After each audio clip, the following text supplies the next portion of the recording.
السلام عليكم ورحمة الله وبركاته. بسم الله والحمد لله والصلاة والسلام على أشرف رسول الله وعلى آله وأصحابه وأتباعه ومن سلك مسلكه ودعا بدعوته إلى يوم الدين. أما بعد فأوصيكم وإياي أولا بتقوى الله. ബഹുമാന്യരായ സയ്യിദ് സാദിഖ് അലി ശിഹാബ് തങ്ങളവറുകളെ, മറ്റു സാദാത്തുമാരെ, പണ്ഡിതന്മാരെ, ഉസ്താദന്മാരെ, ദാർഹുദയിൽ ഇന്ന് ബിരുദം സ്വീകരിച്ച യുവ പണ്ഡിതരെ, മഹത്തായ പരിപാടിയിൽ സന്നിഹിതരാകാനെത്തിയ രക്ഷിതാക്കളെ, സഹോദരങ്ങളെ, സുഹൃത്തുക്കളെ, അല്ലാഹു സുബ്ഹാനഹു വ തആല നമ്മുടെ ഈ സംഗമം സാലിഹ അമലായി കബൂൽ ചെയ്യട്ടെ. ആമീൻ.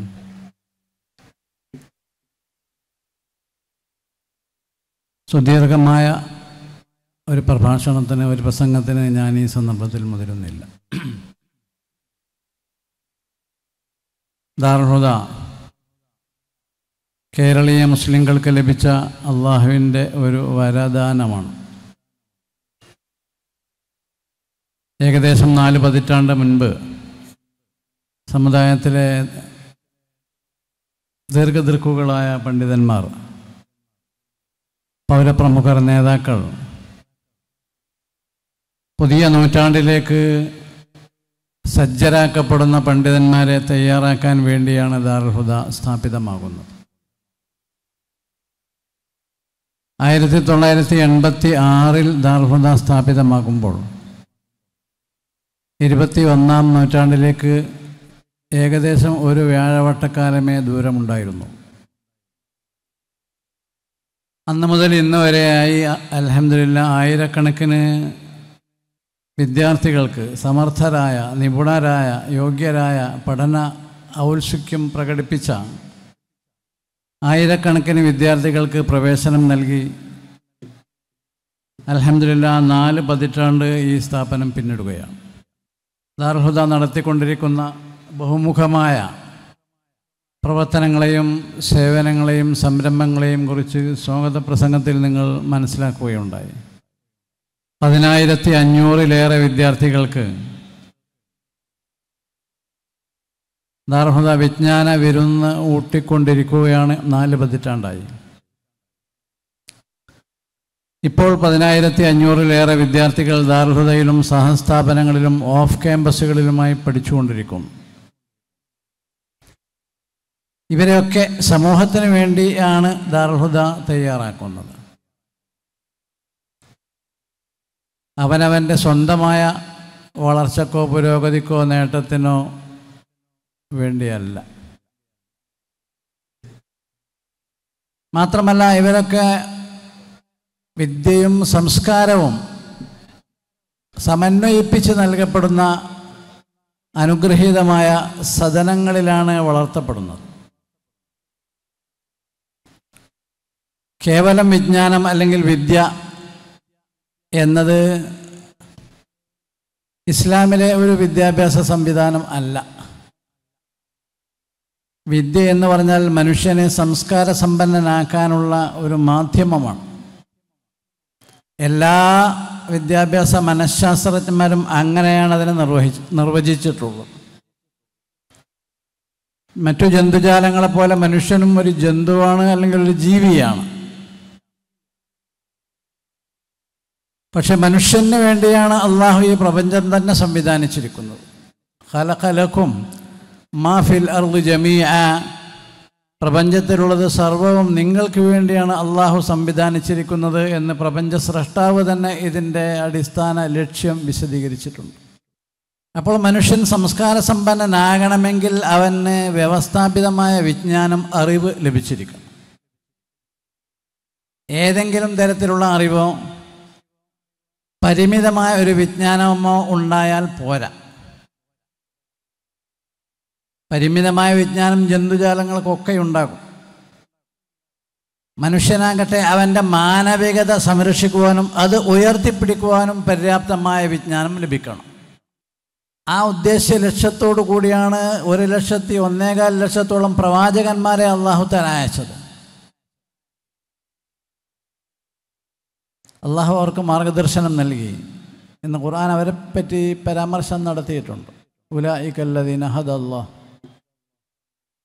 അള്ളാഹു നൽകിയ ആ മാർഗദർശനം അനുസരിച്ചാണ് അവർ ജനങ്ങളെ മുന്നോട്ട് നയിച്ചത്. ആദ്യ പ്രവാചകനായിരുന്ന ആദം അലൈഹിസ്സലാം മുതൽ അവസാന പ്രവാചകരായ മുഹമ്മദ് മുസ്തഫ സല്ലല്ലാഹു അലൈഹി വസല്ലമ തങ്ങൾ തിരുമേനി വരെ അങ്ങനെയാണ് മാനവിക സമൂഹത്തെ അഭിസംബോധന ചെയ്തത്. മനുഷ്യരെ നിങ്ങൾ ആരാധിക്കൂ എന്ന് മാത്രമല്ല അവർ പറഞ്ഞത്. സൽസ്വഭാവമുള്ളവരായി, സദാചാരമുള്ളവരായി, നല്ല ശീലമുള്ളവരായി നിങ്ങൾ വർത്തിക്കണം, ജീവിക്കണം. ഓരോ പ്രവാചകനും അങ്ങനെ പഠിപ്പിച്ചതിൻ്റെ വിശദമായ ചില ചിത്രങ്ങൾ ഖുർആനിൽ നമുക്ക് മനസ്സിലാക്കാൻ കഴിയും. പ്രവാചക തിരുമേനി സല്ലല്ലാഹു അലൈഹി വസല്ലമ തങ്ങളും അത്തരം കാര്യങ്ങളിലേക്ക് വിരൽ ചൂണ്ടിയിട്ടുണ്ട്. നബി സല്ലല്ലാഹു അലൈഹി വസല്ലമ തങ്ങളോട് കൂടി പ്രവാചകത്വ ശൃംഖല പരിസമാപ്തി കുറിക്കപ്പെട്ടു. എന്നാൽ ഈ ആവശ്യമാകട്ടെ മുൻകാലങ്ങളെ അപേക്ഷിച്ച് മനുഷ്യന് കൂടുതൽ പ്രസക്തമായ കാലഘട്ടങ്ങളാണ് പിന്നീടുണ്ടായത്. അതുകൊണ്ട് തന്നെ മഹാന്മാരായ പണ്ഡിതന്മാരുടെ ആ പൈതൃകം സംരക്ഷിക്കാൻ ഇൽമിൻ്റെ അഹലുകാരെ അള്ളാഹു ഏൽപ്പിച്ചു. അള്ളാഹുവിൻ്റെ പ്രവാചക തിരുമേനി സല്ലല്ലാഹു അലൈഹി വസല്ലമ തങ്ങൾ ഏൽപ്പിച്ചു.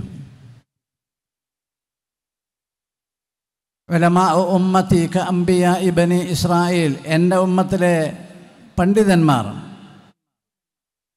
ഇസ്രായേലിലെ നബിമാരെ പോലെയാകുന്നു എന്ന ഹദീസ് പ്രസിദ്ധമാണ്. ഇസ്രായേലിൽ ധാരാളം നബിമാരുണ്ടായിരുന്നു എന്നാണ് അതിൻ്റെ സൂചന.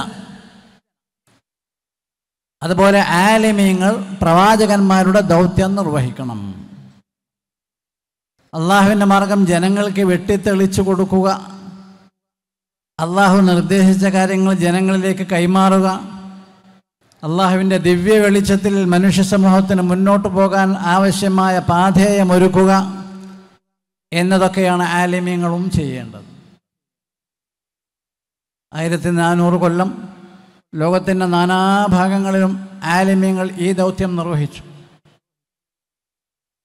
അതിൻ്റെ പരിണതിയാണ്, അല്ലെങ്കിൽ അതിൻ്റെ ബാക്കി പത്രമാണ് ഇന്ന് പാണ്ഡിത്യ മേഖലയിൽ നമുക്ക് കാണാൻ സാധിക്കുന്നത്.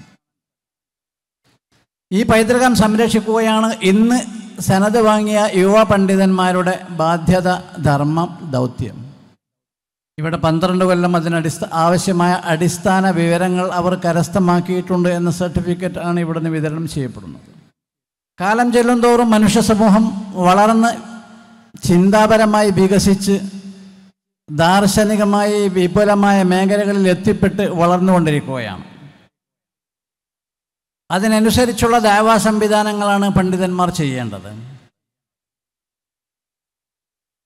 ജനങ്ങളുടെ മനഃശാസ്ത്രം, ജനങ്ങളുടെ കാഴ്ചപ്പാടുകൾ, ജനങ്ങളുടെ സാംസ്കാരിക വളർച്ച, ജനങ്ങളുടെ വൈജ്ഞാനികമായ ഉയർച്ച, ഇതൊക്കെ വിലയിരുത്തി വേണം ദീനിൻ്റെ സന്ദേശങ്ങൾ സമൂഹത്തിന് കൈമാറാൻ. നഹ്നു മആശിറൽ അംബിയ ഉമിർന അൻ നുനസ്സില അന്നാസ മനാസിലഹും വ അൻ നുകല്ലിമഹും അലാ ഖദ്രി ഉഖൂലിഹിം എന്ന ഹദീസിലൂടെ ഇത് നമുക്ക് മനസ്സിലാക്കാൻ കഴിയും.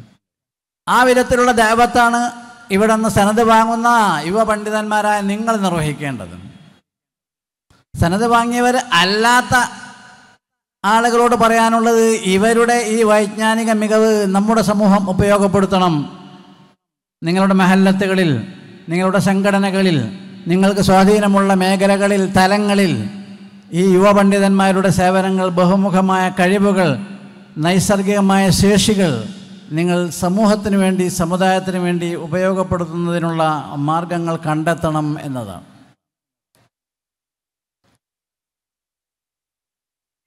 ലോകത്തിൻ്റെ നാനാഭാഗങ്ങളിലും അൽഹംദുലില്ലാഹ് ഹുദവികൾ സേവനം ചെയ്തുകൊണ്ടിരിക്കുന്നുണ്ട്. ഈ സേവനം കൂടുതൽ വിപുലമാകണം. ഇന്നലെ ഇവിടെ കർണാടകയിൽ നിന്നുള്ളൊരു പണ്ഡിതൻ, അവിടുത്തെ അഹ്ലുസുന്നത്തി വൽ ജമാഅത്ത് സംഘടനയുടെ മേധാവി ഇവിടെ വന്നിരുന്നു, നമ്മുടെ പരിപാടിയിൽ സംബന്ധിച്ചിരുന്നു. അദ്ദേഹം ലാറ്റിൻ അമേരിക്കയിലാണ് കുറേ കാലം വർക്ക് ചെയ്തിരുന്നത്. ലാറ്റിൻ അമേരിക്ക, തെക്കേ അമേരിക്ക, വ്യത്യസ്ത രാജ്യങ്ങൾ, ഇംഗ്ലീഷ് സ്വാധീനമുള്ള അല്ലെങ്കിൽ മിക്ക രാജ്യങ്ങളിലും ഇംഗ്ലീഷ് സംസാരിക്കപ്പെടുന്ന രാഷ്ട്രങ്ങളാണ് അവിടങ്ങളിൽ ധാരാളം ഇസ്ലാമിക ദഅവ സംവിധാനങ്ങൾ അല്ലെങ്കിൽ അതിനുള്ള സാധ്യതകളുണ്ട് എന്നാണ് അദ്ദേഹം പറഞ്ഞത്. നമ്മുടെ തിരഞ്ഞെടുക്കപ്പെട്ട പണ്ഡിതന്മാരെ അങ്ങോട്ട് അയക്കാൻ അദ്ദേഹം നിർദ്ദേശിച്ചിരിക്കുന്നു. അതിൻ്റെ മാർഗദർശനങ്ങളൊക്കെ അദ്ദേഹം തരാമെന്ന് പറഞ്ഞിട്ടുണ്ട്. 20-ലധികം രാജ്യങ്ങളിൽ ഇന്ന് ഹുദവികൾ സേവനം ചെയ്യുന്നുണ്ട്. അല്ലെങ്കിൽ ഹുദവികളെ 20-ലധികം രാജ്യങ്ങളിൽ നമുക്കിന്ന് കാണാൻ സാധിക്കും. ബഹുമുഖ മേഖലകൾ. അതിൽ അമേരിക്കയുണ്ട്, യൂറോപ്യൻ രാജ്യങ്ങളുണ്ട്, ഫ്രാൻസ് ഉണ്ട്, സ്പെയിനുണ്ട്, മറ്റു പല രാജ്യങ്ങളിൽ. മധ്യേഷ്യൻ രാജ്യങ്ങളിൽ നമ്മുടെ ഹുദവികൾ അവിടെ അധ്യാപന മേഖലയിൽ പ്രവർത്തിച്ചു കൊണ്ടിരിക്കുന്നു. കിർഗിസ്ഥാൻ, യൂറോപ്യൻ രാജ്യങ്ങളിൽ സൗദി അറേബ്യയിലെ ഷക്ര യൂണിവേഴ്സിറ്റിയിൽ, എംബുഅല യൂണിവേഴ്സിറ്റിയിൽ, മലേഷ്യയിലെ ഇൻ്റർനാഷണൽ ഇസ്ലാമിക് യൂണിവേഴ്സിറ്റിയിൽ, ഹോളണ്ടിലെ ലൈഡൻ യൂണിവേഴ്സിറ്റിയിൽ, ഇങ്ങനെ ധാരാളം യൂണിവേഴ്സിറ്റികളിൽ, നമ്മുടെ നാട്ടിലെ അലിഗർ യൂണിവേഴ്സിറ്റിയിൽ, ഉത്തർപ്രദേശിലെ അലിഗർ മുസ്ലിം യൂണിവേഴ്സിറ്റിയിൽ, മൗലാന ആസാദ് നാഷണൽ യൂണിവേഴ്സിറ്റിയിൽ, മറ്റു പല യൂണിവേഴ്സിറ്റികളിലും കോളേജുകളിലും അൽഹംദുലില്ലാഹ് ഹുദവികളുടെ അധ്യാപന സേവനങ്ങളും നടത്തപ്പെട്ടു വരുന്നതായി നമുക്ക് കാണാൻ സാധിക്കും. പിന്നെ നമ്മുടെ നാടുകളിലും കേരളത്തിന് പുറത്തുള്ള ഇന്ത്യൻ സംസ്ഥാനങ്ങളിലുമൊക്കെ ഖതീബുമാരായി, മുഅല്ലിമീങ്ങളായി, ഖാദിമാരായി, മാർഗദർശികളായി, മുർഷിദീങ്ങളായി, മഹല്ല് കോർഡിനേറ്റർമാരായി ഒക്കെ അൽഹംദുലില്ലാഹ് ഹുദവി പണ്ഡിതന്മാർ സേവനം ചെയ്തുകൊണ്ടിരിക്കും. ഇവരുടെ സേവന മേഖലകൾ ഇനിയും വിപുലീകൃതമായി വരേണ്ടതുണ്ട്. ലോകത്ത് ഒരുപാട് രാജ്യങ്ങളിൽ ഇസ്ലാമിക ദഅവാ പ്രവർത്തനത്തിന് ആളുകളെ ആവശ്യമുള്ളതായിട്ടുണ്ട്. പര്യാപ്തരായ ആളുകളെ, യോഗ്യരായ ആളുകളെ മതിയായ രീതിയിൽ കിട്ടാത്ത അവസ്ഥയാണ് പലയിടത്തുമുള്ളത്. അവിടങ്ങളിലൊക്കെ ഖിദ്മത്ത് ചെയ്യാൻ നിങ്ങൾ ഹുദവികൾ സന്നദ്ധരാകണം. ഇവരെ ഉപയോഗപ്പെടുത്താൻ സമൂഹവും സമുദായവും സന്നദ്ധമാകണം എന്നാണ് ഞാനിവിടെ ഉണർത്താൻ ആഗ്രഹിക്കുന്നത്. ദാറുൽ ഹുദ വളരെയധികം മേഖലകളിൽ പരിവർത്തനങ്ങൾ ഉണ്ടാക്കിയിട്ടുണ്ട്.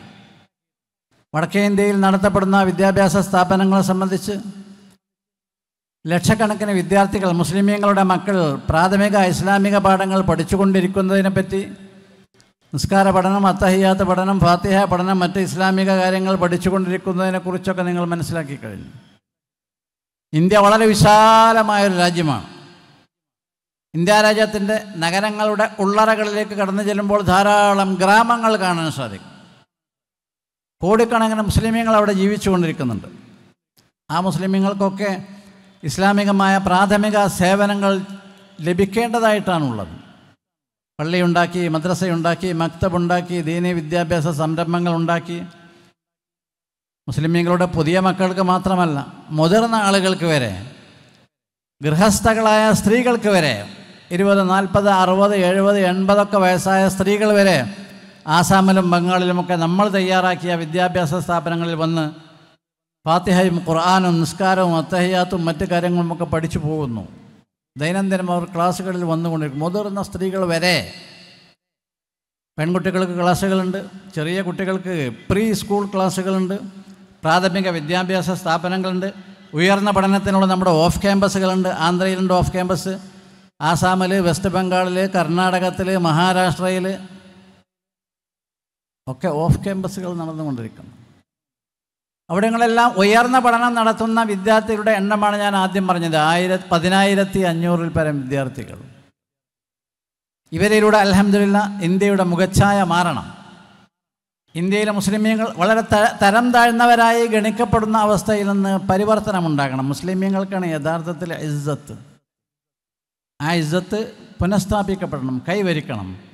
ദാറുൽ ഹുദയിലൂടെ, പ്രത്യേകിച്ച് പുതിയ സനദ് വാങ്ങിയ യുവ പണ്ഡിതന്മാരിലൂടെ അള്ളാഹു അതിന് വഴികൾ വെട്ടിത്തെളിക്കുമാറാകട്ടെ. ആമീൻ ദുആ ചെയ്ത് നിങ്ങളുടെ എല്ലാവരുടെയും സഹായ സഹകരണങ്ങൾ നമ്മുടെ സ്ഥാപനത്തിന് അപേക്ഷിച്ചുകൊണ്ട് ആ സഹകരണങ്ങൾ കൊണ്ട് അള്ളാഹു നമ്മുടെ ജീവിതത്തിൽ ഖൈറും ബർക്കത്തൊക്കെ വർദ്ധിപ്പിക്കട്ടെ. ആമീൻ ദുആ ചെയ്ത് ഞാൻ എൻ്റെ വാക്കുകൾ ഉപസംഹരിക്കുന്നു. ആഖിറു ദഅവാന അനിൽ ഹംദുലില്ലാഹി റബ്ബിൽ ആലമീൻ. അസ്സലാമു അലൈക്കും വറഹ്മത്തുള്ളാഹി.